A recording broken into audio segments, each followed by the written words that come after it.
तो भाई लोग नमस्कार, आप देख रहे हैं वायरल पीके और वायरल पीके में आप लोग का स्वागत है।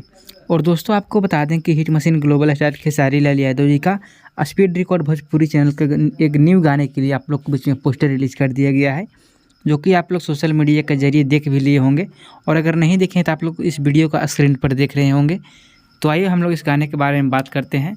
तो आप लोग इस वीडियो में बने रहिए और इस वीडियो को लास्ट तक देखते रहिए। तो दोस्तों आपको बता दें कि गाना का टाइटल है भतार काकर, जो कि खेसारी लाल यादव जी और शिल्पी राज इस गाना को गाई है। कृष्णा बजादी का लिखा हुआ गाना है, आर्य शर्मा का म्यूजिक है। और इस वीडियो में एक्ट्रेस के रूप में रानी एक्ट्रेस है। और इस वीडियो को रिलीज़ किया जाएगा स्पीड रिकॉर्ड भोजपुरी की यूट्यूब चैनल पर। तो तैयार रहिए आप लोग गर्दा उड़ाने के लिए। और एक और गाने का मोशन पोस्टर आप लोग के बीच में आ गया है सारेगामा हम भोजपुरी की यूट्यूब चैनल पर, जो कि आप लोग जाकर अभी सारेगामा हम भोजपुरी चैनल पर देख सकते हैं। तो आप लोग ये देखिए, ढेर सारा प्यार दें। और जितने लोग चैनल पर न्यू हैं, चैनल को सब्सक्राइब करके बेल आइकन को ऑल कर लीजिएगा। तो चलिए मिलते हैं अगले वीडियो के साथ।